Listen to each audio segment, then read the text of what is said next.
Atomic Habits by James Clear. Introduction. My story. On the final day of my sophomore year of high school, I was hit in the face with a baseball bat as my classmate took a full swing. The bat slipped out of his hands and came flying toward me before striking me directly between the eyes. I have no memory of the moment of impact. The bat smashed into my face with such force that had crushed my nose into a distorted U-shape. The collision sent the soft tissue of my brain slamming into the inside of my skull. Immediately, a wave of swelling surged throughout my head. In a fraction of a second, I had a broken nose, multiple skull fractures, and two shattered eye sockets. When I opened my eyes, I saw people staring at me and running over to help. I looked down and noticed spots of red on my clothes. One of my classmates took the shirt off his back and handed it to me. I used it to plug the stream of blood rushing from my broken nose. Shocked and confused, I was unaware of how seriously I had been injured. My teacher looped his arm around my shoulder, and we began the long walk through the nurse's office, across the field, down a hill, and back into school. Random hands touched my sides, holding me upright. We took our time and walked slowly. Nobody realized that every minute mattered. When we arrived at the nurse's office, she asked me a series of questions. What year is it? 1998. I answered it was actually 2000. Who is the president of the United States? Bill Clinton. I said the correct answer was George W. Bush. What is your mom's name? I strolled 10 seconds past Patty.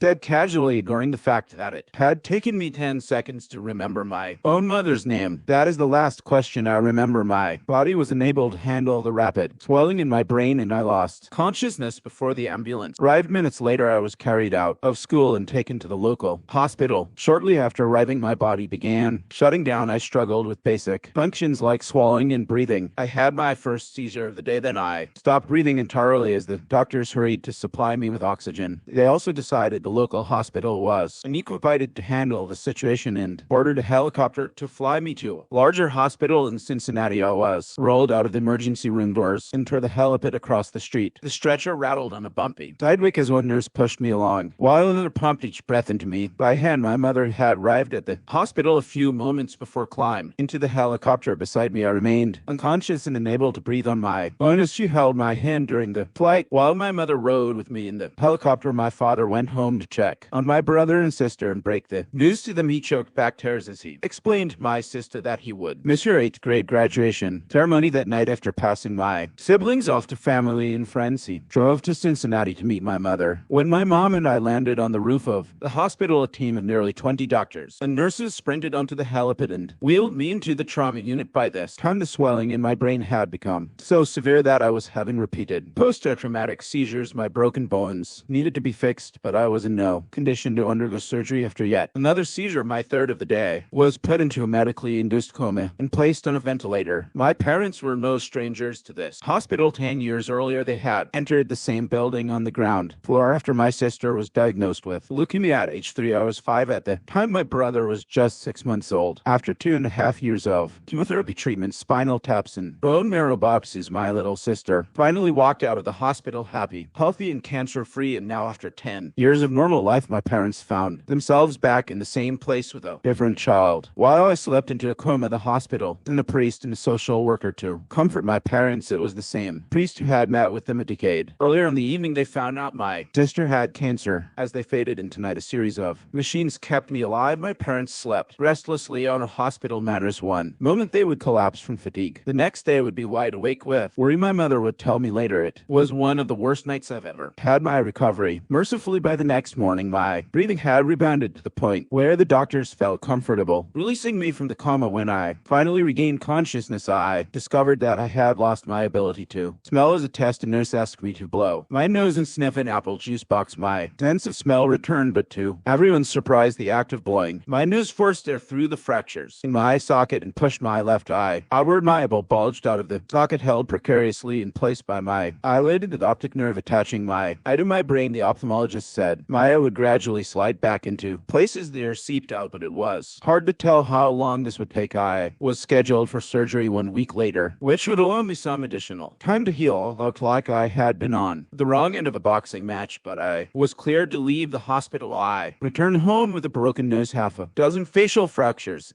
and a bulging. Left eye, the following months were hard. It felt like everything in my life was on because I had double vision for weeks. I literally couldn't see straight. It took more than a month, but my eyeball did eventually return to its normal location. Between the seizures and my vision problems, it was 8 months before I could drive a car again at physical therapy. I practiced basic motor patterns, like walking in a straight line. I was determined not to let my injury get me down, but there were more than a few moments when I felt depressed and overwhelmed. I became painfully aware of how far I had to go, and I returned to the baseball field 1 year later. Baseball had always been a major part of my life. My dad had played minor league baseball for the St. Louis Cardinals, and I had a dream of playing professionally too. After months of rehabilitation, what I wanted more than anything was to get back on the field. But my return to baseball was not smooth. When the season rolled around, I was the only junior to be cut from the varsity baseball team. I was sent down to play with the sophomores on junior varsity. I had been playing since age 4 and 4. Someone who had spent so much time and effort on the sport, getting cut was humiliating. I vividly remember the day it happened. I sat in my car and cried as I flipped through the radio, desperately searching for a song that would make me feel better. After a year of self-doubt, I managed to make the varsity team as a senior, but I rarely made it on the field in total. I played 11 innings of high school varsity baseball, barely more than a single game. Despite my lackluster high school career, I still believed I could become a great player, and I knew that if things were going to improve, I was the one responsible for making it happen. The turning point came 2 years after my injury, when I began college at Denison University. It was a new beginning, and it was the place where I would discover the surprising power of small habits for the first time. How I learned about habits. Attending Denison was one of the best decisions of my life. I earned a spot on the baseball team, and although I was at the bottom of the roster as a freshman, I was thrilled. Despite the chaos of my high school years, I had managed to become a college athlete. I wasn't going to be starting on the baseball team anytime soon, so I focused on getting my life in order while my peers stayed up late and played video games. I built good sleep habits and went to bed early each night. In the messy world of a college dorm, I made a point to keep my room neat and tidy. These improvements were minor, but they gave me a sense of control over my life. I started to feel confident again, and this growing belief in myself rippled into the classroom as I improved my study habits and managed to earn straight A's during my first year. A habit is a routine or behavior that is performed regularly and in many cases systematically. As each semester passed, I accumulated small but consistent habits that ultimately led to results that were unimaginable to me when I started. For example, for the first time in my life, I made it a habit to lift weights multiple times per week, and in the years that followed, my 6'4" frame bulked up from a featherweight 172 lean to 100 pounds. When my sophomore season arrived, I earned a starting role on the pitching staff. By my junior year, I was voted team captain, and at the end of the season, I was selected for the all-conference team. But it was not until my senior season that my sleep habits, study habits, and strength training habits really began to pay off. 6 years after I had been hit in the face with a baseball bat, flown to the hospital, and placed into a coma, I was selected as the top male athlete at Denison University and named to the ESPN Academic All-America team, an honor given to just 33 players across the country. By the time I graduated, I was listed in the school record books in 8 different categories. That same year, I was awarded the university's highest academic honor, the President's Medal. I hope you'll forgive me if this sounds boastful. To be honest, there was nothing legendary or historic about my athletic career. I never ended up playing professionally. However, looking back on those years, I believe I accomplished something just as rare. I fulfilled my potential, and I believe the concepts in this book can help you fulfill your potential as well. We all face challenges in life. This injury was one of mine, and the experience taught me a critical lesson. Changes that seem small and unimportant at first will compound into remarkable results if you're willing to stick with them. For years, we all deal with setbacks, but in the long run, the quality of our lives often depends on the quality of our habits. With the same habits, you will end up with the same results, but with better habits, anything is possible. Maybe there are people who can achieve incredible success overnight. I don't know any of them, and I'm certainly not one of them. There wasn't one defining moment on my journey from medically induced coma to academic All-American. There were many. It was a gradual evolution, a long series of small wins and tiny breakthroughs. The only way I made progress, the only choice I had, was to start small, and I employed the same strategy a few years later when I started my own business and began working on this book. How and why I wrote this book in November 2012. I began publishing articles articles at jamesclear.com. For years I had been keeping notes about my personal experiments with habits, and I was finally ready to share some of them publicly. I began by publishing a new article every Monday and Thursday. Within a few months, this simple writing habit led to my first 1,000 email subscribers, and by the end of 2013, that number had grown to more than 30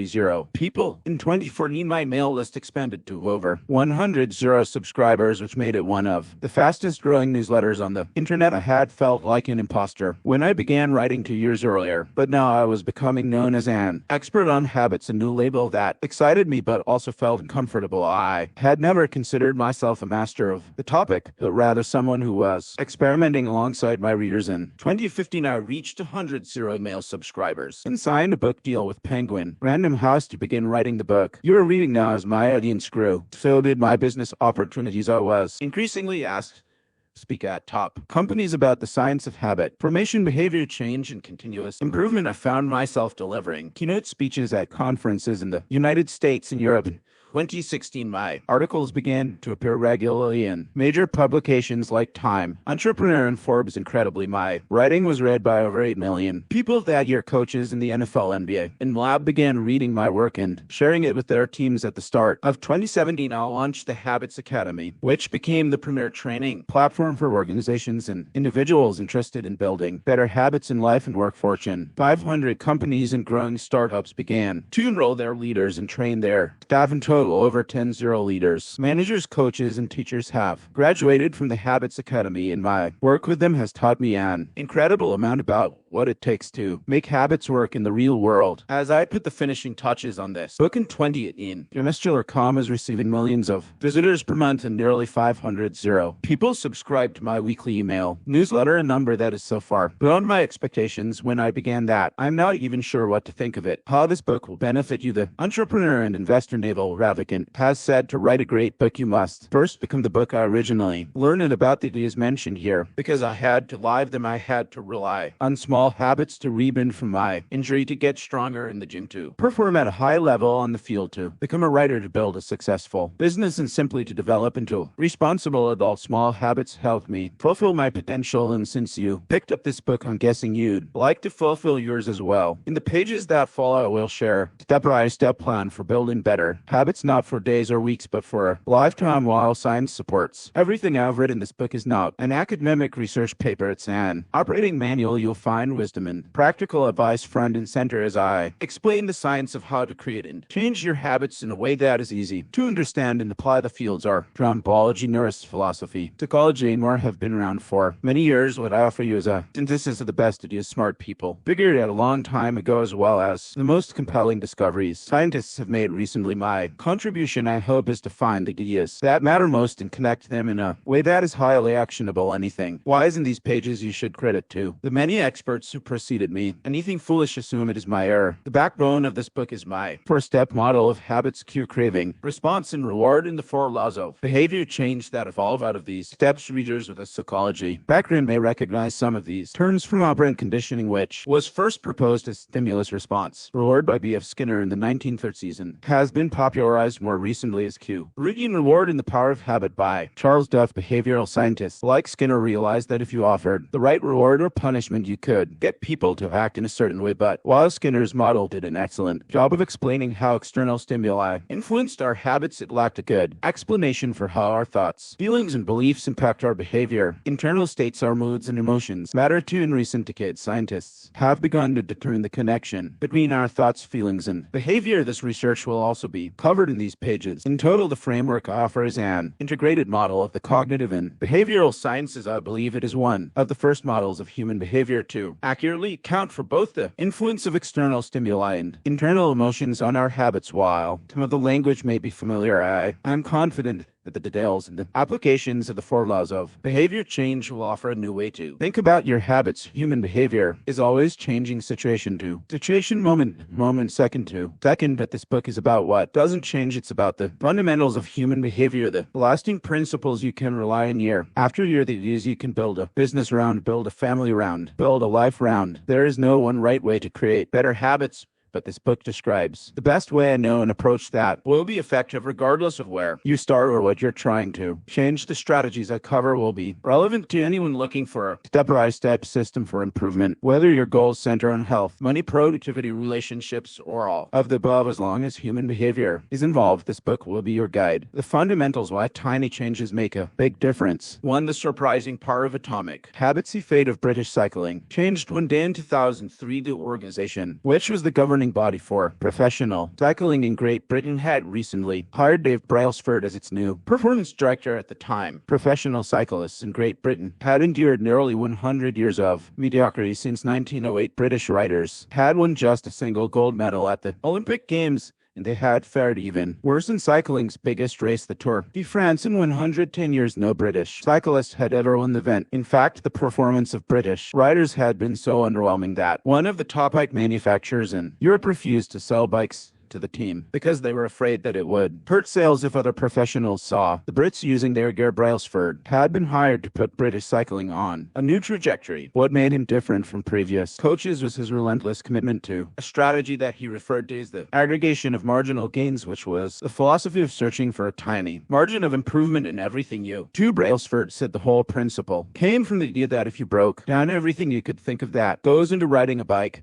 and then improve it by 1%, you will get a significant increase when you put them all together. Brailsford, his coaches, began by making small adjustments you might expect from a professional cycling team. They redesigned the bike seats to make them more comfortable and rubbed alcohol on the tires for a better grip. They asked riders to wear electrically heated overshorts to maintain ideal muscle temperature while riding, and used low feedback sensors to monitor how Chapel responded to particular work. At the team tested various fabrics in the wind tunnel. Thereafter, riders switched to indoor racing suits, which proved to be lighter and more aerodynamic, but they didn't stop there. Brailsford and his team continued to find 1% improvements in overlooked and unexpected areas. They tested different types of massage gels to see which one led to the fastest muscle recovery. They hired a surgeon to teach each rider the best way to wash their hands to reduce the chances of catching a cold. They determined the type of pillow and mattress that led to the best night's sleep for each rider. They even painted the inside of the team truck white, which helped them spot little bits of dust that would normally slip by unnoticed, but could degrade the performance of the finely tuned bikes. As these and hundreds of other small improvements accumulated, the results came faster than anyone could have imagined. Just 5 years after Brailsford took over, the British cycling team dominated the road and track cycling events at the 2008 Olympic Games in Beijing, where they won an astounding 60 of the gold medals available 4 years later. When the Olympic Games came to London, the Brits raised the bars. They set 9 Olympic records and 7 world records.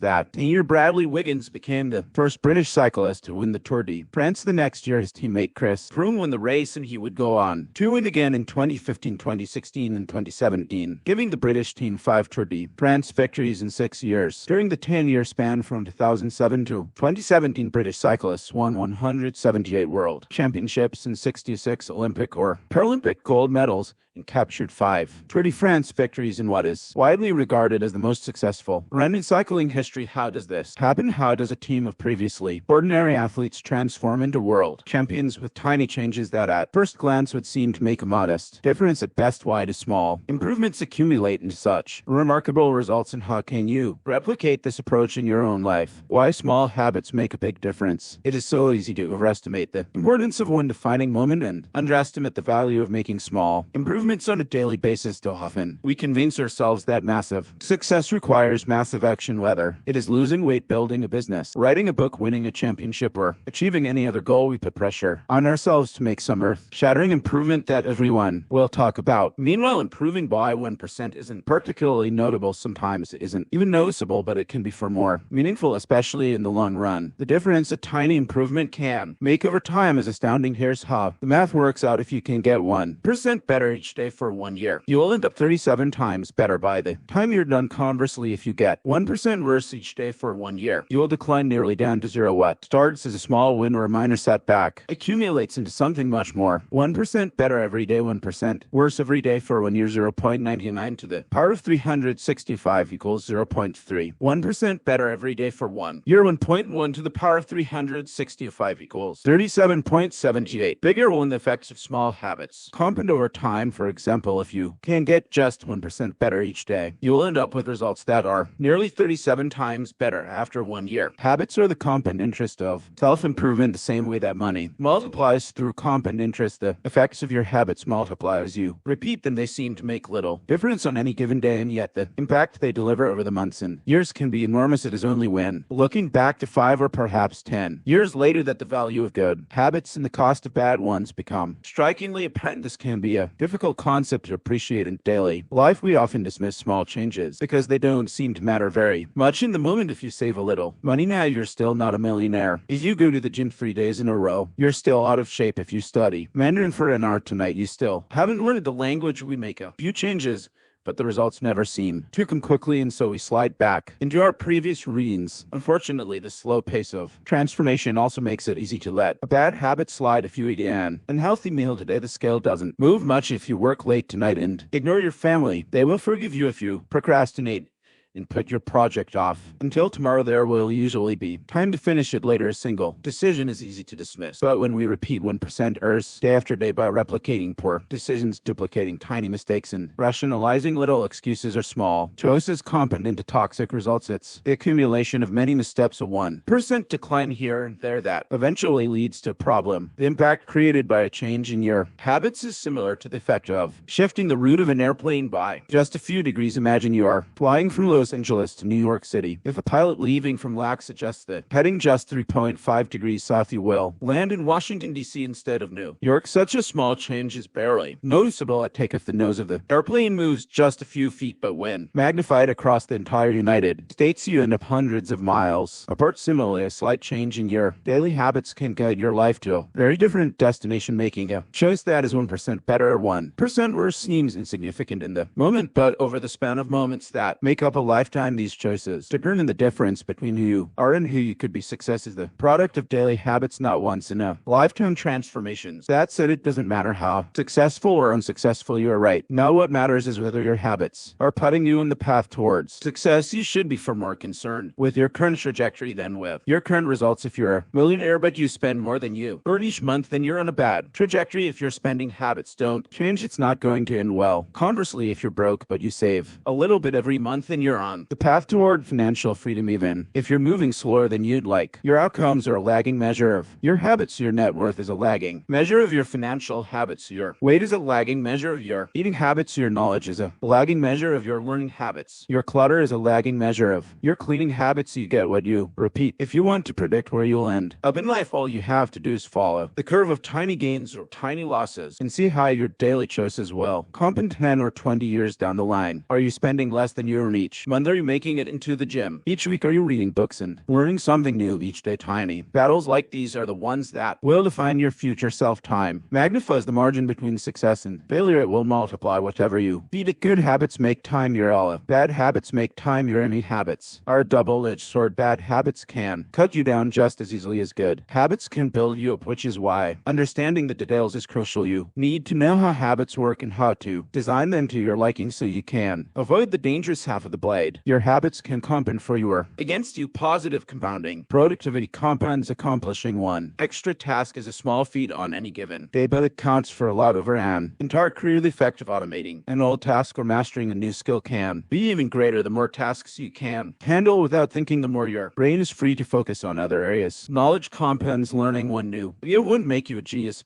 but a commitment to lifelong learning can be transformative. For each book you read not only teaches you something new, but also opens up different ways of thinking about old ideas. As Warren Buffett says, that's how knowledge works. It builds up like compound interest. Relationships compound. People reflect your behavior back to you. The more you help others, the more others want to help you. Being a little bit nicer in each interaction can result in a network of broad and strong connections over time. Negative compounding. Stress compounds. The frustration of a traffic jam, the weight of parenting responsibilities, the worry of making ends meet, the strain of slightly high blood pressure. By themselves, these common causes of stress are manageable, but when they persist for years, little stress is compounded into serious health issues. Negative thoughts compound. The more you think of yourself as worthless, stupid, or ugly, the more you condition yourself to interpret life that way. You get trapped in a thought loop. The same is true for how you think about others. Once you fall into the habit of seeing people as angry, unjust, or selfish, you see those kind of people everywhere. Outrage compounds. Riots, protests, and Mass movements are rarely the result of a single event, instead a long series of micro-courageousness and daily aggravation slowly multiply until one event tips the scales and outrage spreads like wildfire. What progress is really like. Imagine that you have an ice cube sitting on the table in front of you. The room is cold and you can see your breath. It is currently 25 degrees or so. Slowly the room begins to heat up. 26 degrees, 27, 28.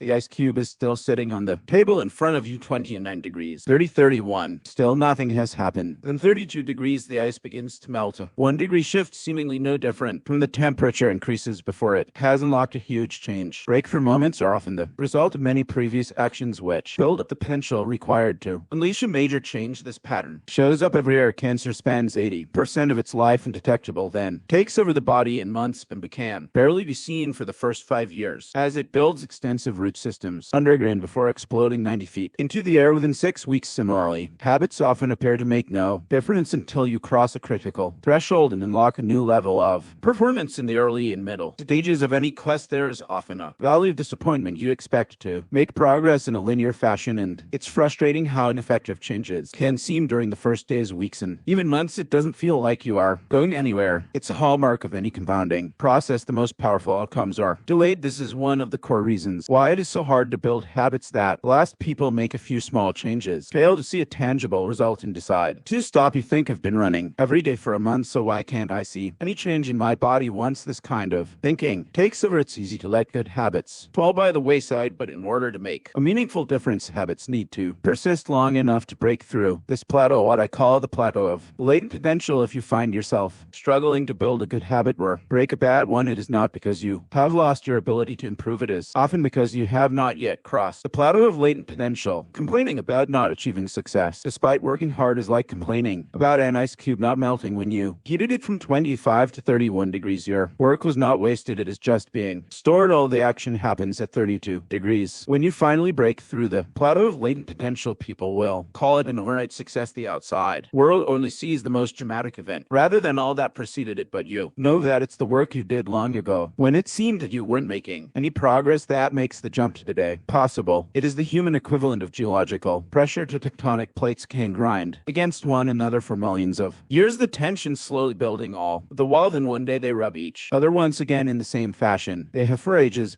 But this time the tension is to great enough quake. Europe's change can take years before it happens all at once. Mastery requires patience. The San Antonio Spurs, one of the most successful teams in NBA history, have a quote from social reformer Jacob Riis hanging in their locker room. When nothing seems to help, I go and look at a stonecutter hammering away at his rock, perhaps 100 times without as much as a crack showing in it. Yet at the 101st blow, it will split into an no, it was not that last blow that did it, but all that had gone before. The plateau of latent potential. Figure 2. We often expect progress to be linear. At the very least, we hope it will come quickly. In reality, the results of our efforts are often delayed. It is not until months or years later that we realize the true value of the previous work we have done. This can result in a valley of disappointment where people feel discouraged after putting in weeks or months of hard work without experiencing any results. However, this work was not wasted. It was simply being stored. It is not until much later that the full value of previous efforts is revealed. All big things come from small beginnings. The seed of every habit is a single tiny decision, but as that decision is repeated, a habit sprouts and grows. Stronger roots entrench themselves, and branches grow. The task of breaking a bad habit is like uprooting a powerful oak within us, and the task of building a good habit is like cultivating a delicate flower one day at a time. But what determines whether we stick with a habit long enough to survive the plateau of latent potential and break through to the other side? What is it that causes some people to slide into unwanted habits and enables others to enjoy the compounding effects of good ones? Forget about goals, focus on systems. Instead, prevailing wisdom claims that the best way to achieve what we want in life, getting into better shape, building a successful business, relaxing more and worrying less, spending more time with friends and family, is to set specific, actionable goals. For many years, this was how I approached my habits. To each one was a goal to be reached. I set goals for the grades I wanted to get in school, for the weights I wanted to lift in the gym, for the profits I wanted to earn in business. I succeeded at few, but I failed at a lot of them. Eventually, I began to realize that my results had very little to do with the goals I set and nearly everything to do with the systems I followed. What's the difference between systems and goals? It's a distinction I first learned from Scott Adams, the cartoonist behind the Dilbert comic. Goals are about the results you want to achieve. Systems are about the processes that led to those results. If you're a coach, your goal might be to win a championship. Your system is the way you recruit players, manage your assistant coaches, and conduct practice. If you're an entrepreneur, your goal might be to build $1 million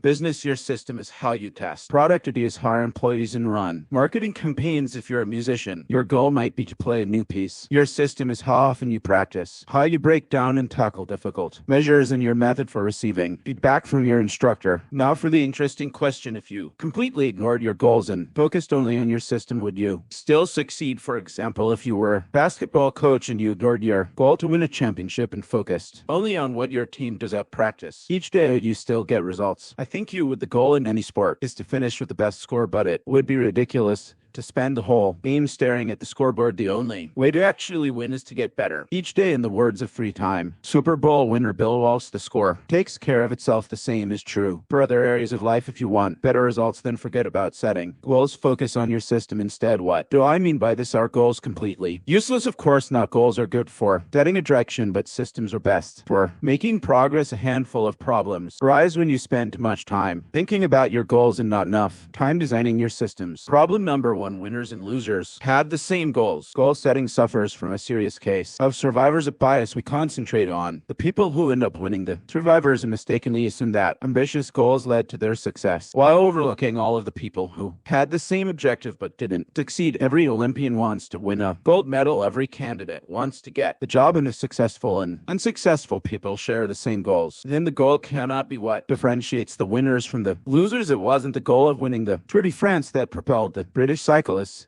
to the top of the sport. Presumably they had wanted to win the race every year before. Just like every other professional team, the goal had always been there. It was only when they implemented a system of continuous small improvements that they achieved a different outcome. Problem number two: achieving a goal is only a momentary change. Imagine you have a messy room and you set a goal to clean it. If you summon the energy to tidy up, then you will have a clean room for now. But if you maintain the same sloppy pack rat habits that led to messy room in the first place, then you'll be looking at a new pile of clutter, hoping for another burst of motivation. You're left chasing the same outcome because you never changed the system behind it. You treated a symptom without addressing the cause. Achieving a goal only changes your life for the moment. That's the counterintuitive thing about improvement. We think we need to change our results, but the results are not the problem. What we really need to change are the systems that cause those results. When you solve problems at the results level, you only solve them temporarily. In order to improve for good, you need to solve problems at the systems level. Fix the inputs and the outputs will fix themselves. Problem number three: goals restrict your happiness. The implicit assumption behind any goal is this: once I'll reach my goal, then I'll be happy. The problem with a goals first mentality is that you're continually putting happiness off until the next milestone. I have slipped into this trap so many times I've lost count. For years, happiness was always something for my future self to enjoy. I promised myself that once I gained 20 pounds of muscle, or after my business was featured in the New York Times, then I could finally relax. Firmer goals create an either or conflict. Either you achieve your goal and are successful, or you fail and you are a disappointment. You mentally box yourself into a narrow version of happiness. This is misguided. It is unlikely that your actual path through life will match the exact journey you had in mind when you set out. It makes no sense to restrict your satisfaction to one scenario when there are many paths to success. A systems first mentality provides the antidote. When you fall in love with the process rather than the product, you don't have to wait to give yourself permission to be happy. You can be satisfied anytime your system is running, and the system can be successful in many different forms, not just the one you first envision. Problem number four: goals are at odds with long-term progress. Finally, a goal-oriented mindset can create a yo-yo effect. Many runners work hard for months, but as soon as they cross the finish line, they stop training. The race is no longer there to motivate. Then when all of your hard work is focused on a particular goal, what is left to push you forward after you achieve it? This is why many people find themselves reverting to their old old habits. After accomplishing a goal, the purpose of setting goals is to win the game. The purpose of building systems is to playing the game true long term. Thinking is goalless thinking. It's not about any single accomplishment. It is about the cycle of endless refinement and continuous improvement. Ultimately, it is your commitment to the process that will determine your progress. A system of atomic habits. If you're having trouble changing your habits, the problem isn't you, the problem is your system. Bad habits repeat themselves again and again, not because you don't want to change, but because you have the wrong system for change. You do not rise to the level of your goals, you falter the level of your systems. Focusing on the overall system rather than a single goal is one of the core themes of this book. It is also one of the deeper meanings behind the word atomic. By now, you've probably realized that an atomic habit refers to a tiny change, a marginal gain of 1% improvement, but atomic habits are not just any old habits, however small. They are little habits that are part of a larger system, just as atoms are the building blocks of molecules. Atomic habits are the building blocks of remarkable results. Habits are like the atoms of our lives. Each one is a fundamental unit that contributes to your overall improvement. At first, these tiny routines seem insignificant, but soon they build on each other and fuel bigger ones that multiply to a degree that far outweighs the cost of their initial investment. They are both small and mighty. This is the meaning of the phrase atomic habits, a regular practice or routine that is not only small and easy to do, but also the source of incredible power. Component of the system of compound growth. Chapter summary. Habits are the compound interest of self-improvement. Getting 1% better every day counts for a lot in the long run. Habits are a double-edged sword. They can work for you or against you, which is why understanding the details is essential. Small changes often appear to make no difference until you cross a critical threshold. The most powerful outcomes of any compounding process are delayed. You need to be patient. An atomic habit is a little habit that is part of a larger system, just as atoms are the building blocks of molecules. Atomic habits are the building blocks of remarkable results. If you want better results, then forget about setting goals. Focus on your system. Instead, you do not rise to the level of your goals, you fall to the level of your systems too. Your habits shape your identity and vice versa. Why is it so easy to repeat bad habits and so hard to form good ones? Few things can have a more powerful impact on your life than improving your daily habits. And yet it is likely that this time next year you will be doing the same thing rather than something better. It often feels difficult to keep good habits going for more than a few days, even with sincere effort and the occasional burst of motivation. Habits like exercise, meditation, journaling, and cooking are reasonable for a day or two and then become a hassle. However, once your habits are established, they seem to stick around forever, especially the unwanted ones. Despite our best intentions, and healthy habits like eating junk food, watching too much television, procrastinating, and smoking can feel impossible to break. Changing our habits is challenging for the reasons when we try to change the wrong thing into we try to change our habits in the wrong way. In this chapter, I'll address the first point. In the chapters that follow, I'll answer the second. Our first mistake is that we try to change the wrong thing. To understand what I mean, consider that there are 3 levels at which change can occur. You can imagine them like the layers of an onion. 3 layers of behavior change. Figure 3, there are 3 layers of behavior change: a change in your outcomes, a change in your processes, or a change in your identity. The first layer is changing your outcomes. This level is concerned with changing your results: losing weight, publishing a book, winning a championship. Most of the goals you set are associated with this level of change. The second layer is changing your process. This level is concerned with changing your habits and systems, implementing a new routine at the gym, decluttering your desk for better workflow, developing a meditation practice. Most of the habits you've built are associated with this level. The third and deepest layer is changing your identity. This level is concerned with changing your beliefs, your worldview, your self-image, your judgments about yourself and others. Most of the beliefs, assumptions, and biases you hold are associated with this level. Outcomes are about what you get. Processes are about what you do. Identity is about what you believe. When it comes to building habits that last, when it comes to building a system of 1% improvements, the problem is not that one level is better or worse than another. All levels of change are useful in their own way. The problem is the direction of change. Many people begin the process of changing their habits by focusing on what they want to achieve. This leads us to outcome-based habits. The alternative is to build identity-based habits. With this approach, we start by focusing on who we wish to become. Outcome-based habits. Identity-based habits figure for with outcome-based habits, the focus is on what you want to achieve. With identity-based habits, the focus is on who you wish to become. Imagine 2 people resisting a cigarette cigarette. When offered a smoke, the first person says no thanks on trying to quit it. Sounds like a reasonable response, but this person still believes they are a smoker who is trying to be something else. They are hoping their behavior will change while carrying around the same beliefs. The second person declines by saying no thanks, I'm not a smoker. It's a small difference, but the statement signals a shift in identity. Smoking was part of their former life, not their current when they no longer identify as. Even consider identity change when they set out to improve. They just think, I want to be skinny, I'll come, and if I stick to this diet, then I'll be skinny. Process. They set goals and determine the actions they should take to achieve those goals without considering the beliefs that drive their actions. They never shift the way they look at themselves,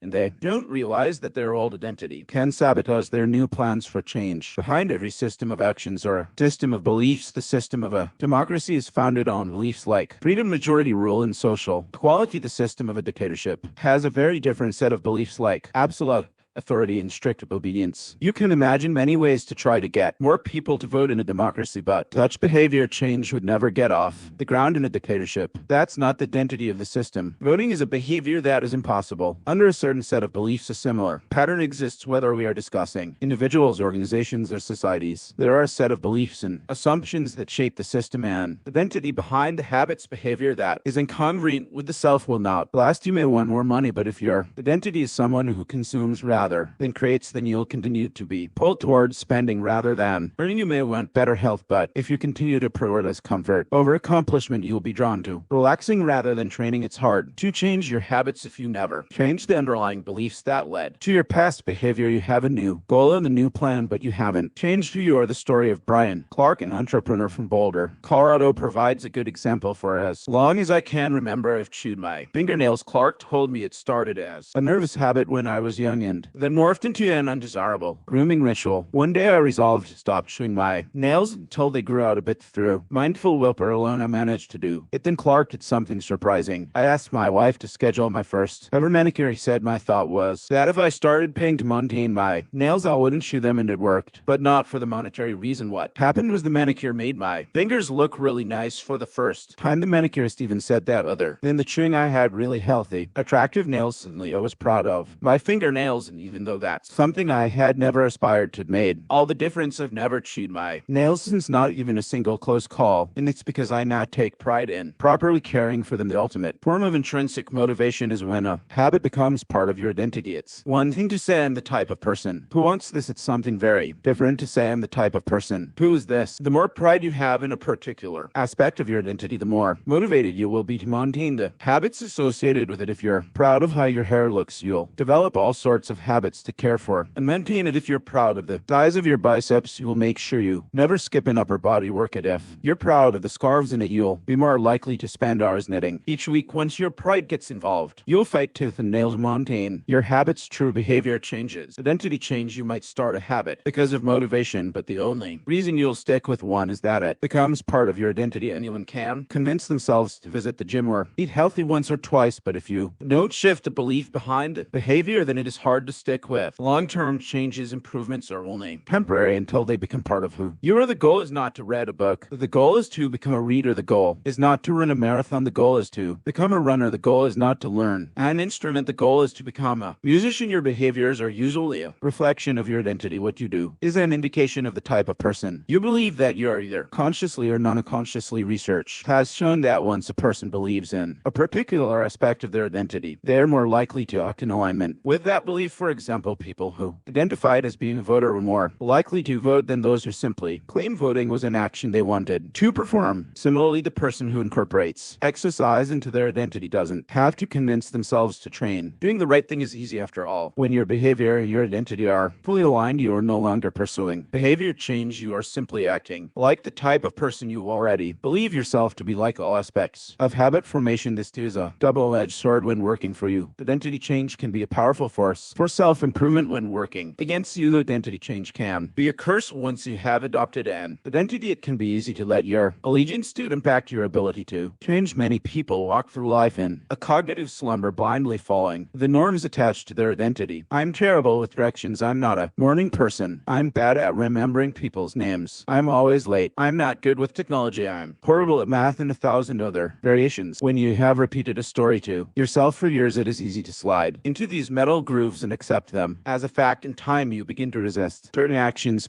because that's not who I am. There is internal pressure to maintain your self-image and behave in a way that is consistent with your beliefs. You find whatever way you can to avoid contradicting yourself. The more deeply a thought or action is tied to your identity, the more difficult it is to change it. It can feel comfortable to believe what your culture believes, group identity, or to do what upholds your self-image, personal identity, even if it's wrong. The biggest barrier to positive change at any level, individual, team, society, is identity. Conflict. Good habits can make rational sense, but if they conflict with your identity, you will fail to put them into action. On any given day, you may struggle with your habits because you're too busy or too tired or too overwhelmed, or hundreds of other reasons over the long run. However, the real reason you fail to stick with habits is that your self-image gets in the way. This is why you can't get too attached to one version of your identity. Progress requires unlearning. Becoming the best version of yourself requires you to continuously edit your beliefs and to upgrade and expand your identity. This brings us to an important question. If your beliefs and world you play such an important role in your behavior, where do they come from in the first place? How exactly is your identity formed, and how can you emphasize the aspects of your identity that serve you and gradually erase the pieces that hinder you? The two-step process to changing your identity. Your identity emerges out of your habits. You are not born with preset beliefs. Every belief, including those about yourself, is learned and conditioned through experience. More precisely, your habits are how you embody your identity. When you make your bed each day, you embody the identity of an organized person. When you write each day, you embody the identity of a creative person. When you train each day, you embody the identity of an athletic person. The more you repeat a behavior, the more you reinforce the identity associated with that behavior. In fact, the word identity was originally derived from the Latin words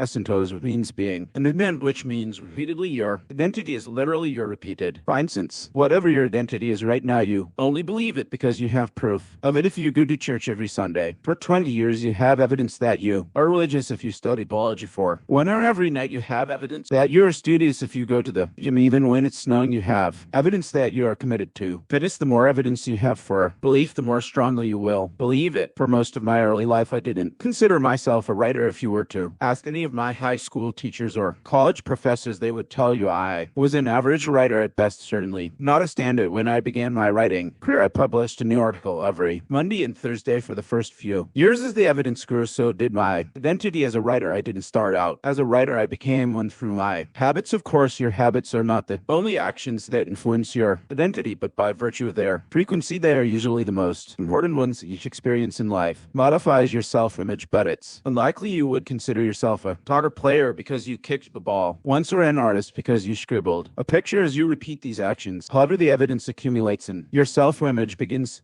to change. The effect of one-off experiences tends to fade away, while the effect of habits gets reinforced with time, which means your habits contribute most of the evidence that shapes your identity. In this way, the process of building habits is actually the process of becoming yourself. This is a gradual evolution. We do not change by snapping our fingers and deciding to be someone entirely new. We change bit by bit, day by day, habit by habit. We are continually undergoing micro-learnings of the self. Each habit is like a suggestion. Hey, maybe this is who I am. If you finish a book, then perhaps you are the type of person who likes reading. If you go to the gym, then perhaps you are the type of person who likes exercise. If you practice playing the guitar, perhaps you are the type of person who likes music. Every action you take is a vote for the type of person you wish to become. No single instance will transform your beliefs, but as the votes build up, so does the evidence of your new identity. This is one reason why a meaningful change does not require radical change. Small habits can make a meaningful difference by providing evidence of a new identity, and the change is meaningful. It actually is big. That's the paradox of making small improvements. Putting this all together, you can see that habits are the path to changing your identity. The most practical way to change a viewer is to change what you do. Each time you write a page, you are a writer. Each time you practice the violin, you are a musician. Each time you start a workout, you are an athlete. Each time you encourage your employees, you are a leader. Each habit not only gets results, but also teaches you something. For more important to trust yourself, you start to believe you can actually accomplish these things. When the votes mount up and the evidence begins to change, the story you tell yourself begins to change as well. Of course, it works the opposite way too. Every time you choose to perform a bad habit, it's a vote for that identity. The good news is that you don't need to be perfect in any election. There are going to be votes for both sides. You don't need a unanimous vote to win an election. You just need a majority. It doesn't matter if you cast a few votes for bad behavior or an unproductive habit. Your goal is simply to win the majority of the time. New identities require new evidence. If you keep casting the same votes, you've always cast, you're going to get the same results you've always had. If nothing changes, nothing is going to change. It is a simple two-step process. 1. Decide the type of person you want to be. 2. Prove it to yourself with small wins. First, decide who you want to be. This holds at any level, as an individual, as a team, as a community, as a nation would do. You want to stand for what are your principles and values? Who do you wish to become? These are big questions, and many people aren't sure where to begin, but they do know what kind of results they want to get: six-pack abs, or to feel less anxious, or to double their salary. That's fine. Start there and work backward from the results you wanted. The type of person who could get those results. Ask yourself, who is the type of person that could get the outcome I want? Who is the type of person that could lose 40 pounds? Who is the type of person that could learn a new language? Who is the type of person that could run a successful startup? For example, who is the type of person who could write a book? It's probably someone who is consistent and reliable. Now your focus shifts from writing a book outcome-based to being the type of person who is consistent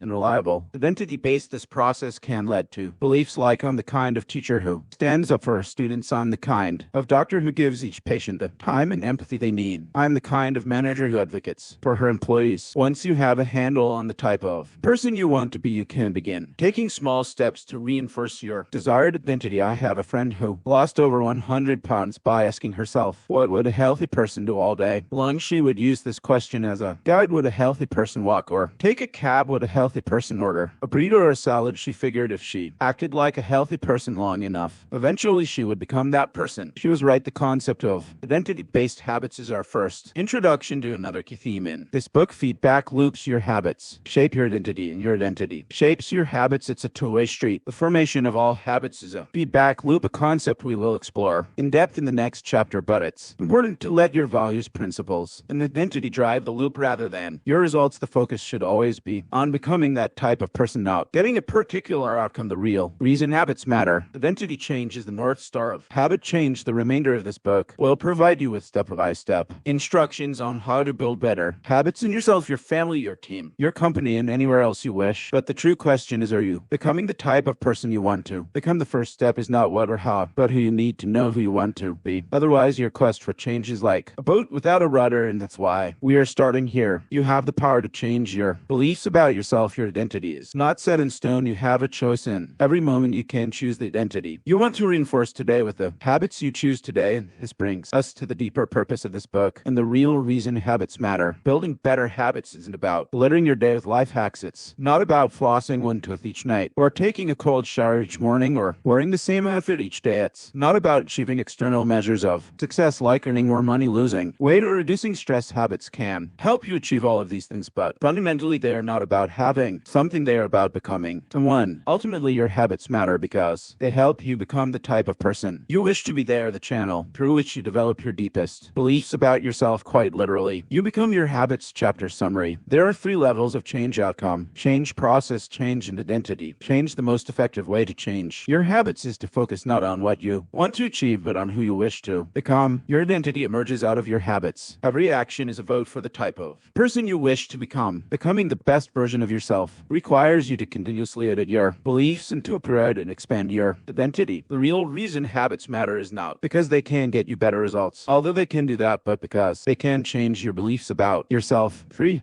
How to build better habits in 4 simple steps. In 1898, a psychologist named Edward Thorndike conducted an experiment that would lay the foundation for our understanding of how habits form and the rules that guide our behavior. Thorndike was interested in studying the behavior of animals, and he started by working with cats. He would place each cat inside a device known as a puzzle box. The box was designed so that the cat could escape through a door by some simple acts, such as pulling out a loop of cord, pressing a lever, or stepping on a platform. For example, one box contained a lever that, when pressed, would open a door on the side of the box. Once the door had been opened, the cat could dart out and run over to a bowl of food. Most cats wanted to escape as soon as they were placed inside the box. They would poke their nose into the corners, stick their paws through openings, and claw loose objects. After a few minutes of exploration, the cats would happen to press the magical lever. The door would open and they would escape. Thorndike tracked the behavior of each cat across many trials. In the beginning, the animals moved around the box at random, but as soon as the lever had been pressed and the door opened, the process of learning began. Gradually, each cat learned to associate the action of pressing the lever with the reward of escaping the box and getting to the food. After 20-30 trials, this behavior became automatic and habitual, that the cat could escape within a few few seconds. For example, Thorndike noted Cat 12 took the following times to perform the act: 160 seconds, 30 seconds, 90 seconds, 60, 15, 28, 20, 30, 22, 11, 15, 20,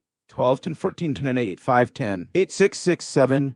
During the first 3 trials, the cat escaped in an average of 1.5 minutes. During the last 3 trials, it escaped in an average of 6.3 seconds. With practice, each cat made fewer errors, and their actions became quicker and more automatic rather than repeat the same mistakes. The cat began to cut straight to the solution. From his studies, Thorndike described the learning process by stating behaviors, followed by satisfying consequences, tend to be repeated, and those that produce unpleasant consequences are less likely to be repeated. His work provides the perfect starting point for discussing how habits form in our own lives. It also provides answers to some fundamental questions like what are habits and why does the brain bother building them at all? Why your brain builds habits. A habit is a behavior that has been repeated enough times to become automatic. The process of habit formation begins with trial and error. Whenever you encounter a new situation in life, your brain has to make a decision. How do I respond to this? The first time you come across a problem, you're not sure how to solve it. Like Thorndike's cat, you're just trying things out to see what works. Neurological activity in the brain is high. During this period, you are carefully analyzing the situation and making conscious decisions about how to act. You're taking in tons of new information and trying to make sense of it all. The brain is busy learning the most effective course of action. Occasionally, like a cat pressing on a lever, you stumble across a solution. You're feeling anxious and you discover that going for a run calms you down. You're mentally exhausted from a long day of work and you learn that playing video games relaxes you. You're exploring, and then bam, a reward. After you stumble upon an unexpected reward, you alter your strategy for next time. Your brain immediately begins to catalog the events that preceded the reward. Wait a minute, that felt good. What did I do right before that? This is the feedback loop behind all human behavior. Try, fail, learn. Try differently. With practice, the useless movements fade away and the useful actions get reinforced. That's a habit forming. Whenever you face a problem repeatedly, your brain begins to automate the process of solving it. Your habits are just a series of automatic solutions that solve the problems and stresses you face regularly. As behavioral scientist James Clear writes, habits are simply reliable solutions to recurring problems in our environment. As habits are created, the level of activity in the brain decreases. You learn to lock in on the cues that predict success and tune out everything else. When a similar situation rises in the future, you know exactly what to look for. There is no longer a need to analyze every angle of a situation. Your brain skips the process of trial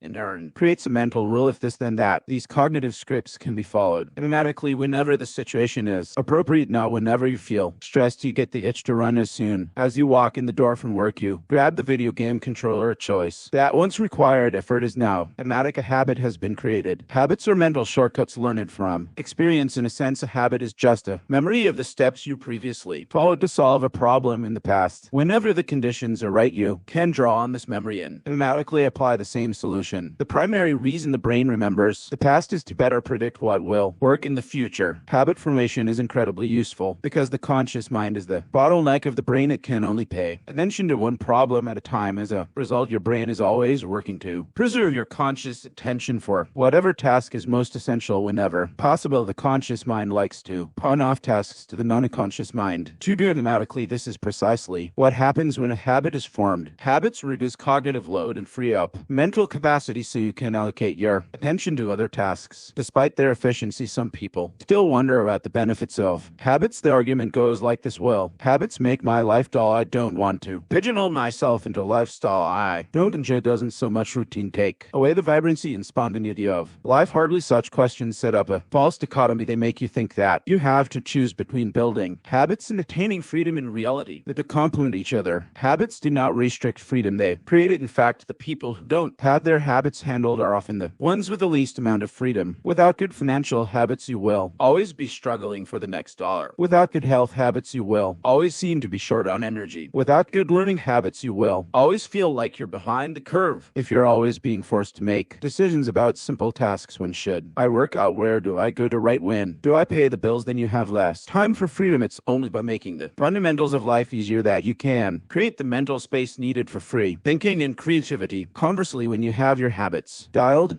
and then the basics of life are handled, and then your mind is free to focus on new challenges and master the next set of problems. Building habits in the present allows you to do more of what you want in the future. The science of how habits work. The process of building a habit can be divided into 4 simple steps: cue, craving, response, and reward. Breaking it down into these fundamental parts can help us understand what a habit is, how it works, and how to improve it. Figure 5. All habits proceed through 4 stages in the same order: cue, craving, response, and reward. This 4-step pattern is the backbone of every habit in your brain. Runs through these steps in the same order each time. First, there is the cue. The cue triggers your brain to initiate a behavior. It is a bit of information that predicts a reward. Our prehistoric ancestors were paying attention to cues that signaled the location of primary rewards like food, water, and sex. Today, we spend most of our time learning cues that predict secondary rewards like money and fame, power and status, praise and approval, love and friendship, or a sense of personal satisfaction. Of course, these pursuits also indirectly improve odds of survival and reproduction, which is the deeper motive behind everything we do. Your mind is continuously analyzing your internal and external environment for hints of where rewards are located. Because the cue is the first indication that we're close to a reward, it naturally leads to craving. Cravings are the second step, and they are the motivational force behind every habit. Without some level of motivation or desire, without craving a change, we have no reason to act. What you crave is not the habit itself, but the change in state it delivers. You do not crave smoking a cigarette. You crave the feeling of relief it provides. You are not motivated by brushing your teeth, but rather by the feeling of a clean mouth. You do not want to turn on the television. You want to be entertained. Every craving is linked to desire to change your internal state. This is an important point that we will discuss in detail later. Cravings differ from person to person. In theory, any piece of information could trigger a craving, but in practice, people are not motivated by the same cues. For a gambler, the sound of slot machines can be a potent trigger that sparks an intense wave of desire. For someone who rarely gambles, the jingles and chimes of the casino are just background noise. Cues are meaningless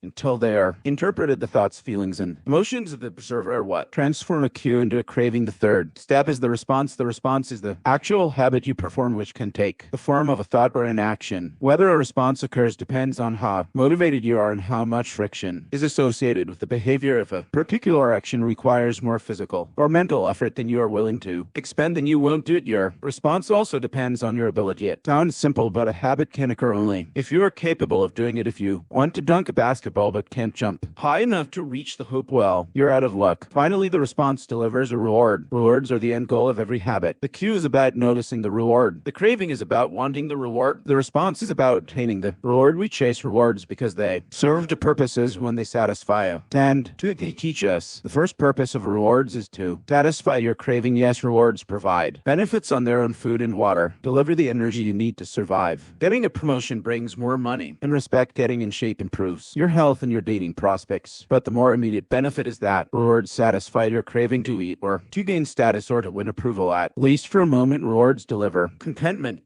and relief from craving. Second, rewards teach us which actions are worth remembering in the future. Your brain is a reward detector. As you go about your life, your sensory nervous system is continuously monitoring which actions satisfy your desires and deliver pleasure. Feelings of pleasure and disappointment are part of the feedback mechanism that helps your brain distinguish useful actions from useless ones. Rewards close the feedback loop and complete the habit cycle. If a behavior isn't sufficient in any of the 4 stages, it will not become a habit. Eliminate the cue and your habit will never start. Reduce the craving and you won't experience enough motivation to act. Make the behavior difficult and you won't be able to do it. And if the reward fails to satisfy your desire, then you will have no reason to do it again. In the future, without the first 3 steps, a behavior will not occur. Without all, for a behavior will not be repeated. The habit loop. Figure 6. The 4 stages of habit are best described as a feedback loop. They form an endless cycle that is running every moment you are alive. This habit loop is continually scanning the environment, predicting what will happen next, trying out different responses and learning from the results. In summary, the cue triggers a craving, which motivates a response, which provides a reward, which satisfies the craving and ultimately becomes associated with the cue. Together, these 4 steps form a neurological feedback loop. Cue, craving, response, reward. Cue, craving, response, reward that ultimately allows you to create automatic habits. This cycle is known as the habit loop. This first step process is not something that happens occasionally, but rather it is an endless feedback loop that is running and active during every moment you are alive. Even now, how the brain is continually scanning the environment, predicting what will happen next, trying out different responses and learning from the results. The entire process is completed in a split second, and we use it again and again without realizing everything that has been packed into the previous moment. We can split these 4 steps into phases: the problem phase and the solution phase. The problem phase includes the cue and the craving, and it is when you realize that something needs to change. The solution phase includes the response and the reward, and it is when you take action and achieve the change you desire. Problem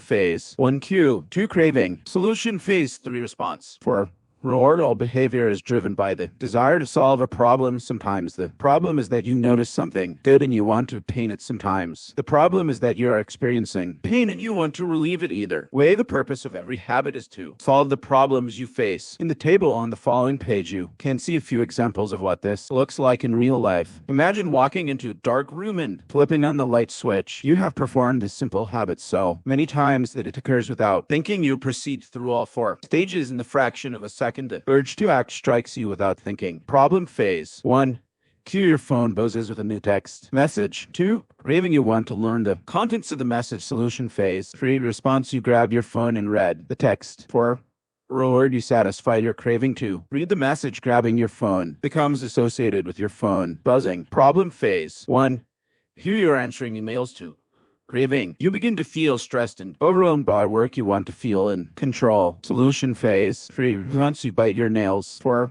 reward, you satisfied your craving to reduce stress. Biting your nails becomes associated with answering email. Problem phase: 1 cue, you wake up to craving, you want to feel alert. Solution phase: 3 response, you drink a cup of coffee. 4 reward, you satisfy your craving to feel alert. Drinking coffee becomes associated with waking up. Problem phase: 1 cue, you smell a donut shop as you walk down the street near your office. 2 craving, you begin to crave a donut. Solution phase: 3 response, you buy a donut and eat it. 4 reward, you satisfy your craving to eat a donut. Buying a donut becomes associated with walking down the street near your office. Problem phase: 1 cue, you hit a stumbling block on a project at work. 2 craving, you feel stuck and want to relieve your frustration. Solution phase: 3 response, you pull out your phone and check social media. 4 reward, you satisfy your craving to feel relieved. Checking social media becomes associated with feeling stalled at work. Problem phase: 1 cue, you walk into a dark room. 2 craving, you want to be able to see. Solution phase: 3 response, you flip the light switch. 4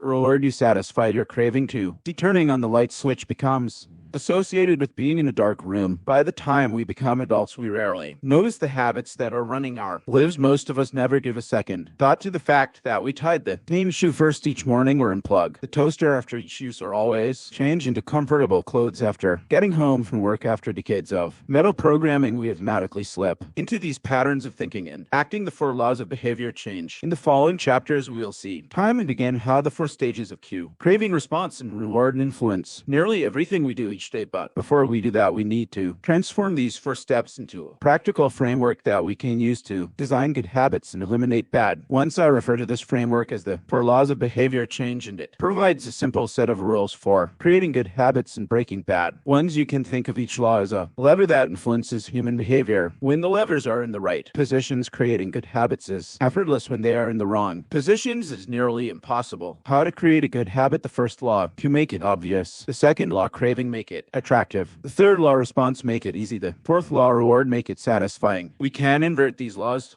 Learn how to break a bad habit. How to break a bad habit: inversion of the first law, cue, make it invisible. Inversion of the second law, craving, make it an attractive. Inversion of the third law, response, make it difficult. Inversion of the fourth law, reward, make it unsatisfying. It would be irresponsible for me to claim that these 4 laws are an exhaustive framework for changing any human behavior, but I think they're close, as you will soon see. The 4 laws of behavior change apply to nearly every field, from sports to politics, art to medicine, comedy to management. These laws can be used no matter what challenge you are facing. There is no need for completely different strategies for each habit. Whenever you want to change your behavior, you can simply ask yourself: 1 how can I make it obvious? 2 How can I make it attractive? 3. How can I make it easy? 4. How can I make it satisfying? If you have ever wondered why don't I do what I say I'm going to do, why don't I lose the weight or stop smoking or save for retirement or start that side business, why do I say something is important but never seem to make time for it? The answers to those questions can be found somewhere in these 4 laws. The key to creating good habits and breaking bad ones is to understand these fundamental laws and how to alter them to your specifications. Every goal is doomed to fail if it goes against the grain of human nature. Your habits are shaped by the systems in your life. In the chapters that follow, we will discuss these laws one by one and show how you can use them to create a system in which good habits emerge naturally and bad habits wither away. Chapter summary. A habit is a behavior that has been repeated enough times to become automatic. The ultimate purpose of habits is to solve the problems of life with as little energy and effort as possible. Any habit can be broken down into a feedback loop that involves 4 steps: cue, craving, response, and reward. The 4 laws of behavior change are a simple set of rules we can use to build better habits. There are 1. Make it obvious. 2. Make it attractive. 3. Make it easy. And 4. Make it satisfying. The first law: make it obvious. 4.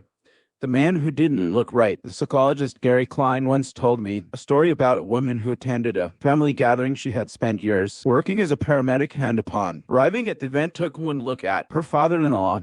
Very concerned. "I don't like the way you look," she said. Her father-in-law, who was feeling perfectly fine, jokingly replied, "Well, I don't like your looks either." "No," she insisted, "you need to go to the hospital now." A few hours later, the man was undergoing life-saving surgery after an examination had revealed that he had a blockage to a major artery and was at immediate risk of a heart attack. Without his daughter-in-law's intuition, he could have died. What did the paramedic see? How did she predict his impending heart attack? When major arteries are obstructed, the body focuses on sending blood to critical organs and away from peripheral locations near the surface of the skin. The result is a change in the pattern of distribution of blood in the face. After many years of working with people with heart failure, the woman had unknowingly developed the ability to recognize this pattern on sight. She couldn't explain what it was that she noticed in her father-in-law's face, but she knew something was wrong. Similar stories exist in other fields. For example, military analysts can identify which blip on a radar screen is an enemy missile and which one is a plane from their own fleet, even though they're traveling at the same speed, flying at the same altitude, and look identical on radar in nearly every respect. During the Gulf War, Lieutenant Commander Michael Riley saved an entire battleship when he ordered a missile shot down despite the fact that it looked exactly like the battleship's own planes on radar. He made the right call, but even his superior officers couldn't explain how he did it. Museum curators have been known to discern the difference between an authentic piece of art and an expertly produced counterfeit, even though they can't tell you precisely which details tipped them off. Experienced radiologists can look at a brain scan and predict the area where stroke will develop before any obvious signs are visible to the untrained eye. I've even heard of hairdressers noticing whether a client is pregnant based only on the feel of her hair. The human brain is a prediction machine. It is continuously taking in your surroundings and analyzing the information it comes across. Whenever you experience something repeatedly, like a paramedic seeing the face of a heart attack patient or a military analyst viewing a missile on a radar screen, your brain begins noticing what is important, sorting through the details and highlighting the relevant cues and cataloging that information for future use. With enough practice, you can pick up on the cues that predict certain outcomes without consciously thinking about it. Automatically, your brain encodes the lessons learned through experience. We can't always explain what it is we are learning, but learning is happening all along the way, and your ability to notice the relevant cues in a given situation is the foundation for every habit you have. We underestimate how much our brains and bodies can do without thinking. You do not tell your hair to grow your heart, to pump your lungs, to breathe, or your stomach to digest, and yet your body handles all this and more on autopilot. You're much more than your conscious self. Consider hunger. How do you know when you're hungry? You don't necessarily have to see a cookie on the counter to realize that it is time to eat. Appetite and hunger are governed unconsciously. Your body has a variety of feedback loops that gradually alert you when it is time to eat again, and that track what is going on around you and within you. Cravings can arise thanks to hormones and chemicals circulating through your body. Suddenly you're hungry, even though you're not quite sure what tipped you off. This is one of the most surprising insights about our habits. You don't need to be aware of the cue for a habit to begin. You can notice an opportunity and take action without dedicating conscious attention to it. This is what makes habits useful. It's also what makes them dangerous, as habits form. Your actions come under the direction of your automatic and non-conscious mind. You fall into old patterns before you realize what's happening. Unless someone points it out, you may not notice that you cover your mouth with your hand whenever you laugh, that you apologize before asking a question, or that you have a habit of finishing other people's sentences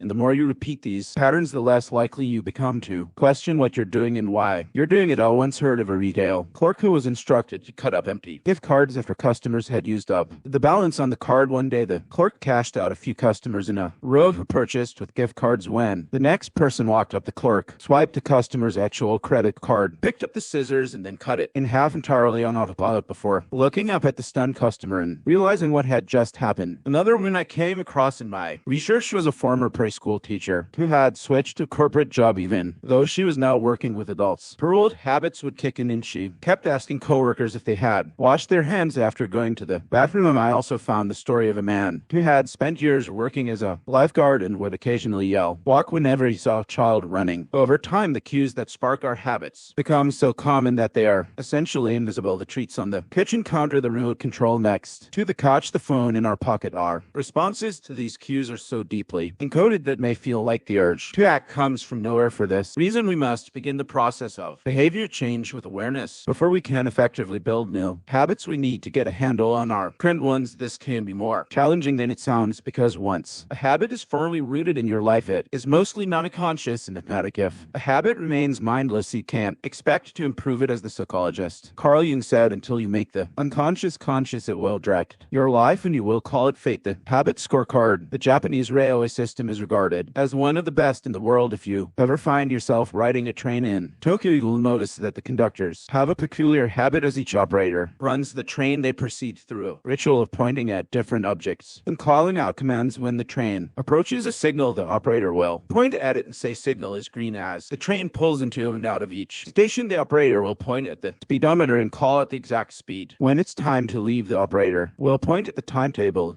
the time out on the platform. Other employees are performing similar actions. Before each train departs, staff members will point along the edge of the platform and declare all clear. Every detail is identified, pointed at, and named aloud. This process, known as pointing and calling, is a safety system designed to reduce mistakes. It seems silly, but it works incredibly well. Pointing and calling reduces errors by up to 85 and cuts accidents by 30. Then, two subway system in New York City adopted a modified version that is point only, and within 2 years of implementation, incidents of incorrectly berthed subways fell 57%. Pointing and calling is so effective because it raises the level of awareness from a non-conscious habit to a more conscious level. Because the train operators must use their eyes, hands, mouth, and ears, they are more likely to notice problems before something goes wrong. My wife does something similar. Whenever we are preparing to walk out the door for a trip, she verbally calls out the most essential items in her packing list. "I've got my keys, I've got my wallet, I've got my glasses, I've got my husband." The more dramatic a behavior becomes, the less likely we are to consciously think about it. And when we've done something 1,000 times before we begin to overlook things, we assume that the next time will be just like the last. We're so used to doing what we've always done that we don't stop to question whether it's the right thing to do it. Many of our failures in performance are largely attributable to lack of self-awareness. One of our greatest challenges in changing habits is maintaining awareness of what we are actually doing. This helps explain why the consequences of bad habits can sneak up on us. We need a point and call system for our personal lives. That's the origin of a habit scorecard, which is a simple exercise you can use to become more aware of your behavior. To create your and make a list of your daily habits, here's a sample of where your list might start. Wake up, turn off alarm, check my phone, go to the bathroom with myself, take a shower, brush my teeth, floss my teeth, put on deodorant, hang up towel to dry, get dressed, make a cup of tea, and so on. Do you have a full list? Look at each behavior and ask yourself, is this a good habit, a bad habit, or a neutral habit? If it is a good habit, write plus next to it. If it is a bad habit, write minus. If it is a neutral habit, write equals. For example, the list above might look like this: wake up equals turn off alarm, equals check my phone, minus go to the bathroom, equals weigh myself, plus take a shower, plus brush my teeth, plus floss my teeth, plus put on deodorant, plus hang up towel to dry, equals get dressed, equals make a cup of tea. Plus the marks you give to a particular habit will depend on your situation and your goals. For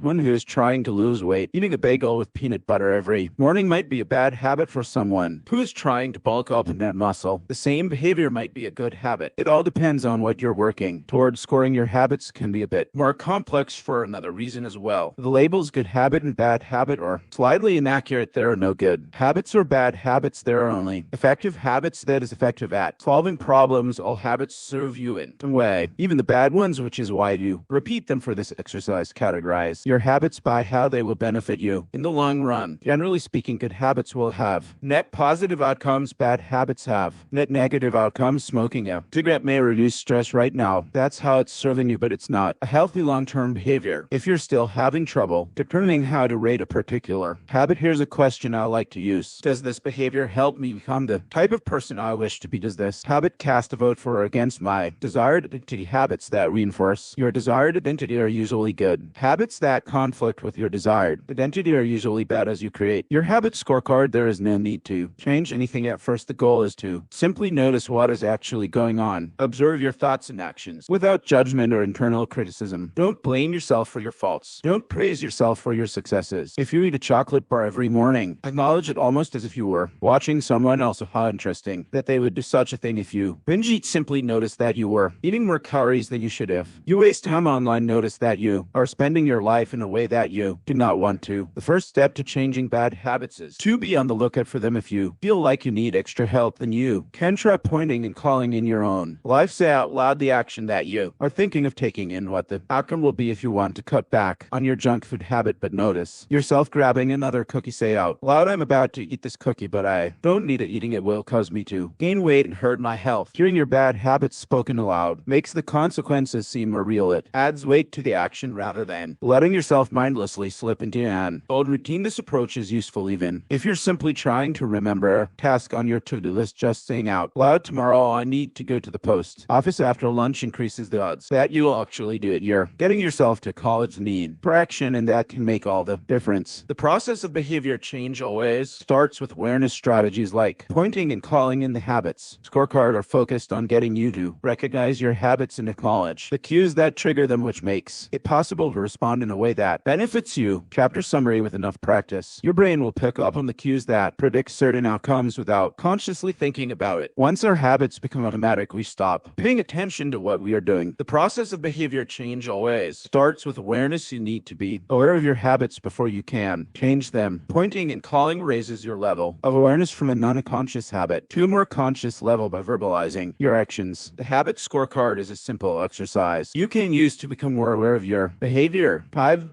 The best way to start a new habit. In 2001, researchers in Great Britain began working with 248 people to build better exercise habits over the course of 2 weeks. The subjects were divided into 3 groups. The first group was the control group. They were simply asked to track how often they exercised. The second group was the motivation group. They were asked not only to track their workouts but also to read some material on the benefits of exercise. The researchers also explained to the group how exercise could reduce the risk of coronary heart disease and improve heart health. Finally, there was the third group. These subjects received the same presentation as the second group, which ensured that they had equal levels of motivation. However, they were also asked to formulate a plan for when and where they would exercise over the following week. Specifically, each member of the third group completed the following sentence: during the next week, I will partake in at least 20 minutes of vigorous exercise on day at time and place. In the first and second groups, 35 to 38% of people exercised at least once per week. Interestingly, the motivation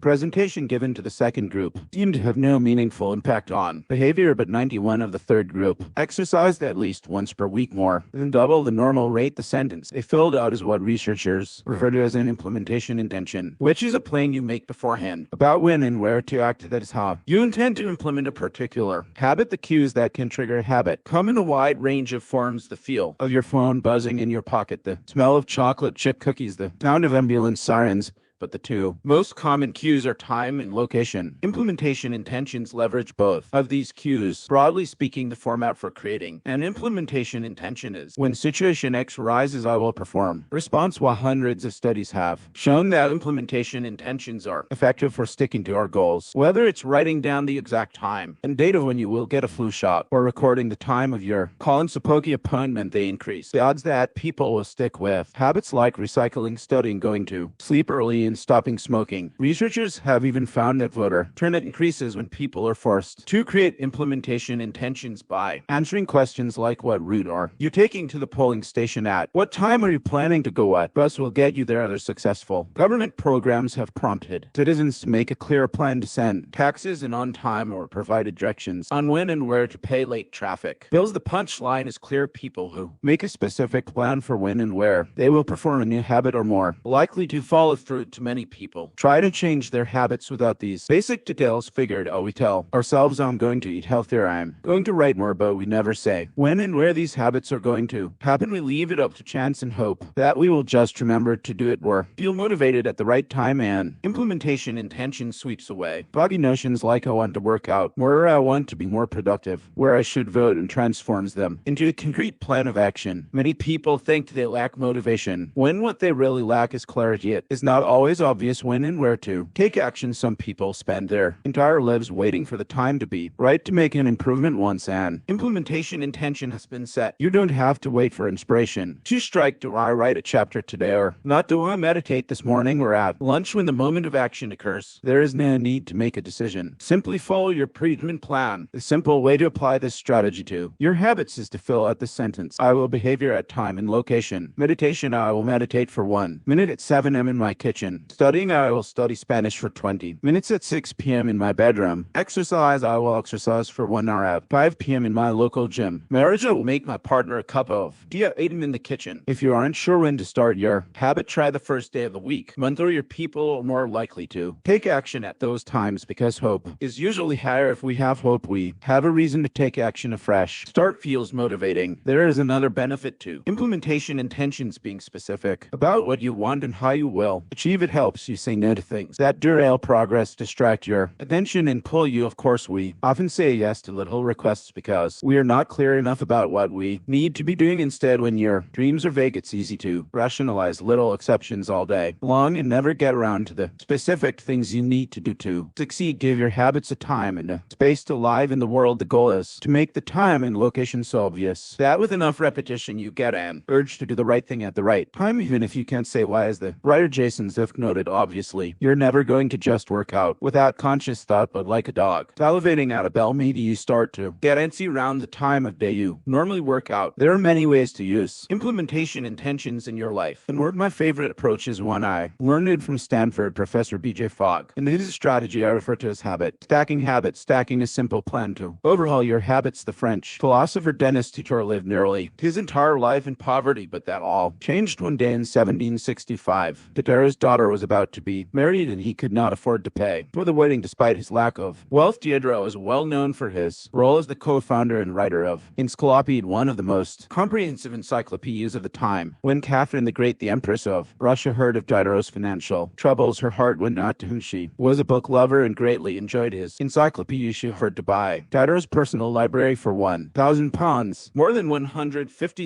euro today. Suddenly Diderot had money to spare. With his new wealth, he not only paid for the wedding but also acquired a scarlet robe for himself. Diderot's scarlet robe was beautiful, so beautiful in fact that he immediately noticed how out of place it seemed when surrounded by his more common possessions. He wrote that there was no more coordination, no more unity, no more beauty between his elegant robe and the rest of his stuff. Soon felt the urge to upgrade his possessions. He replaced his rug with one from Damascus. He decorated his home with expensive sculptures. He bought a mirror to place above the mantel and a better kitchen table. He tossed aside his old straw chair for a leather one. Like crawling dominoes, one purchase led to the next. Diderot's behavior is not uncommon. In fact, the tendency for one purchase to lead to another one has a name, the Diderot effect. The Diderot effect states that obtaining a new possession often creates a spiral of consumption that leads to additional purchases. You can spot this pattern everywhere. You buy a dress and have to get new shoes and earrings to match. You buy a couch and suddenly question the layout of your entire living room. You buy a toy for your child and soon find yourself purchasing all of the accessories that go with it. It's a chain reaction of purchases. Many human behaviors follow this cycle. You often decide what to do next based on what you have just finished doing. Going to the bathroom leads to washing and drying your hands, which reminds you that you need to put the dirty towels in the laundry, so you add laundry detergent to the shopping list, and so on. No behavior happens in isolation. Each action becomes a cue that triggers the next behavior. Why is this important? When it comes to building new habits, you can use the connectins of behavior to your advantage. One of the best ways to build a new habit is to identify a current habit you already do each day and then stack your new behavior on top. This is called habit stacking. Habit stacking is a special form of an implementation intention. Rather than pairing your new habit with a particular time and location, you pair it with a current habit. This method, which was created by B.J. Fogg as part of his Tiny Habits program, can be used to design an obvious cue for nearly any habit. The habit stacking formula is: after current habit, I will new habit. For example, meditation. After I pour my cup of coffee each morning, I will meditate. meditate for 1 minute. Exercise after I take off my work shoes. I will immediately change into my workout clothes. Gratitude after I sit down to dinner. I will say one thing I'm grateful for that happened today. Marriage after I get into bed at night. I will give my partner a kiss. Safety after I put on my running shoes. I will text a friend or family member where I am running and how long it will take. The key is to tie your desired behavior into something you already do each day. Once you have mastered this basic structure, you can begin to create larger stacks by chaining small habits together. This allows you to take advantage of the natural momentum that comes from one behavior leading into the next, a positive version of the Jetro effect. Habit stacking. Figure 7. Habit stacking increases the likelihood that you'll stick with a habit by stacking your new behavior on top of an old one. This process can be repeated to chain numerous habits together, each one acting as the cue for the next. Your morning routine habit stack might look like this: 1. After I pour my morning cup of coffee, I will meditate for 60 seconds. 2. After I meditate for 60 seconds, I will write my to-do list for the day. 3. After I write my to-do list for the day, I will immediately begin my first task or consider this habit stack in the evening. 1. After I finish eating dinner, I will put my plate directly into the dishwasher. 2. After I put my dishes away, I will immediately wipe down the counter. 3. After I wipe down the counter, I will set out my coffee mug for tomorrow morning. You can also insert new behaviors into the middle of your current routines. For example, you may already have a morning routine that looks like this: wake up greater than make my bed more than take a shower. Let's say you want to develop the habit of reading more each night. You can expand your habit stack and try something like wake up greater than make my bed more than place a book on my pillow greater than take a shower. Now, when you climb into bed each night, a book will be sitting there waiting for you to enjoy. Overall, habit stacking allows you to create a set of simple rules that guide your future behavior. It's like you always have a game plan for which action should come next. Once you get comfortable with this approach, you can develop general habit stacks to guide you whenever the situation is appropriate. Exercise. When I see a set of stairs, I will take them instead of using the elevator. Social skills. When I walk into a party, I will introduce myself to someone I don't know yet. Finances. When I want to buy something over 100, I will wait 24 hours before purchasing. Healthy eating. When I serve myself a meal, I will always put veggies on my plate first. Minimalism. When I buy a new item, I will give something away when in, one out. Mood. When the phone rings, I will take one deep breath and smile before answering. Forgetfuls. When I leave a public place, I will check the table and chairs to make sure I don't leave anything behind. No matter how you use this strategy, the secret to creating a successful habit stack is selecting the right cue to kick things off, and like an implementation intention which specifically states the time and location for a given behavior. Habit stacking implicitly has the time and location built into when and where you choose to insert a habit into your daily routine can make a big difference. If you're trying to add meditation into your morning routine, but mornings are chaotic and your kids keep running into the room, then that may be the wrong place and time. Consider when you're most likely to be successful. Don't ask yourself to do a habit when you're likely to be occupied with something else. Your cue should also have the same frequency as your desired habit. If you want to do a habit every day, but you stack it on top of a habit that only happens on Mondays, that's not a good choice. One way to find the right trigger for your habit stack is by brainstorming a list of your current habits. You can use your habit scorecard from the last chapter as a starting point. Alternatively, you can create a list with 2 columns. In the first column, write down the habits you do each day without fail. For example, get out of bed, take a shower, brush your teeth, get dressed, brew a cup of coffee, eat breakfast, take the kids to school, start the work day, eat lunch in the work day, change out of work clothes, sit down for dinner, turn off the lights, get into bed. Your list can be much longer, but you get the idea. In the second column, write down all of the things that happen to you each day without fail. For example, the sun rises, you get a text message. The song you are listening to ends, the sun sets. Armed with these 2 lists, you can begin searching for the best place to layer your new habit into your lifestyle. Habit stacking works best when the cue is highly specific and immediately actionable. Many people select cues that are vague. I made this mistake myself when I wanted to start a push-up habit. My habit stack was when I take a break for lunch, I will do 10 push-ups. At first glance, this sounded reasonable, but soon I realized the trigger wasn't clear. Would I do my push-ups before I ate lunch? After I ate lunch, where would I do them? After a few inconsistent days, I changed my habit stack to when I close my laptop for lunch, I will do 10 push-ups. Next, my desk and the gone. Habits like read more or eat better are worthy causes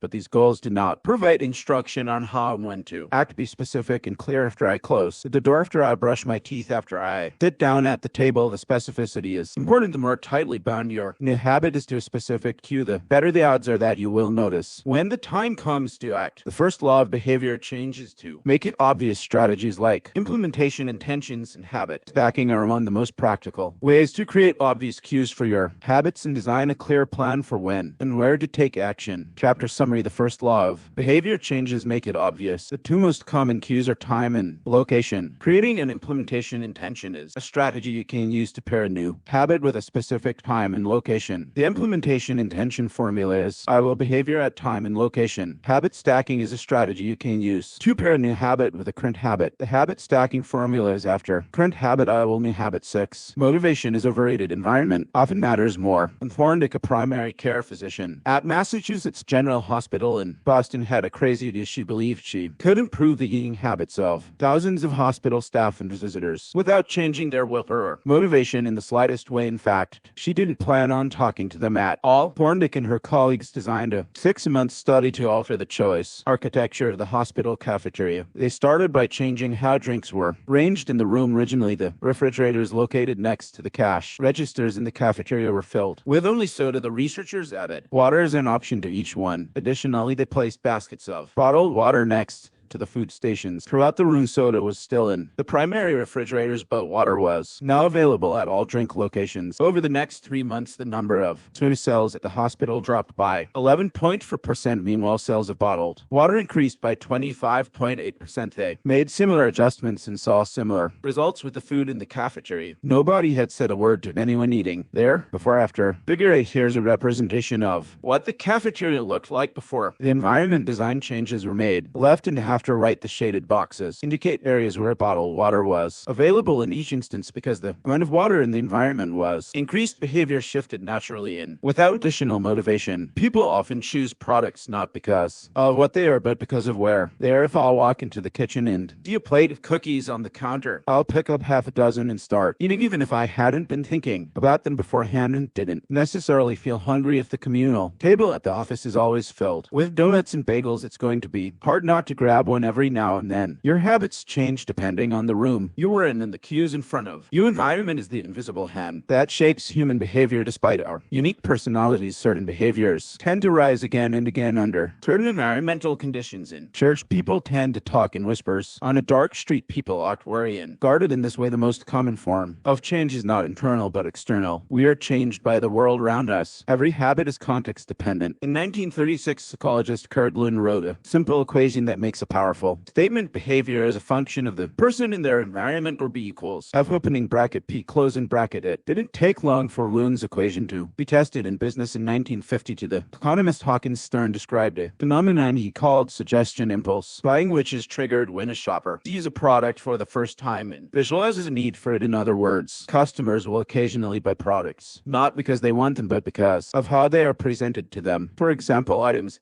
at eye level tend to be purchased more than those down near the floor. For this reason, you'll find expensive brand names featured in easy-to-reach locations on store shelves because they drive the most profit, while cheaper alternatives are tucked away in harder-to-reach spots. The same goes for end caps, which are the units at the end of aisles. End caps are money-making machines for retailers because they are obvious locations that encounter a lot of foot traffic. For example, 45 of Coca-Cola sales come specifically from end-of-the-aisle racks. The more obviously available a product or service is, the more likely you are to try it. People drink Bud Light because it is in every bar and visit Starbucks because it is on every corner. We like to think that we are in control if we choose water over soda. We assume it is because we wanted to do so. The truth, however, is that many of the actions we take each day are shaped not by purposeful driving choice, but by the most obvious option. Every living being has its own methods for sensing and understanding the world. Eagles have remarkable long distance vision. Snakes can smell by tasting the air with their highly sensitive tongues. Sharks can detect small amounts of electricity and vibrations in the water caused by nearby fish. Even bacteria have chemistry as tiny sensory cells that allow them to detect toxic chemicals in their environment. In humans, perception is directed by the sensory nervous system. We perceive the world through sight, sound, smell, touch, and taste, but we also have other ways of sensing stimuli. Some are conscious, but many are non-conscious. For instance, you can notice when the temperature drops before a storm, or when the pain in your gut rises during a stomach ache, or when you fall off balance while while walking on rocky ground. Receptors in your body pick up on a wide range of internal stimuli, such as the amount of salt in your blood or the need to drink when thirsty. The most powerful of all human sensory abilities, however, is vision. The human body has about 11 million sensory receptors. Approximately 10 million of those are dedicated to sight. Estimate that half of the brain's resources are used on vision. Given that we are more dependent on vision than on any other sense, it should come as no surprise that visual cues are the greatest catalyst of our behavior. For this reason, a small change in what you see can lead to a big shift in what you do. As a result, you can imagine how important it is to live and work in environments that are filled with productive cues and devoid of unproductive ones. Thankfully, there is good news in this respect. You don't have to be the victim of your environment. You can also be the architect of it. How to design your environment for success. During the energy crisis and oil embargo of the 1970s, Dutch researchers began to pay close attention to the country's energy usage. In one suburb near Amsterdam, they found that some homeowners used 30% less energy than their neighbors, despite the homes being of similar size and getting electricity for the same price. It turned out the houses in this neighborhood were nearly identical except for one feature: the location of the electrical meter. Some had one in the basement, others had the electrical meter upstairs in the main hallways. You may guess the homes with the meters located in the main hallway used less electricity when their energy use was obvious and easy to track. People changed their behavior every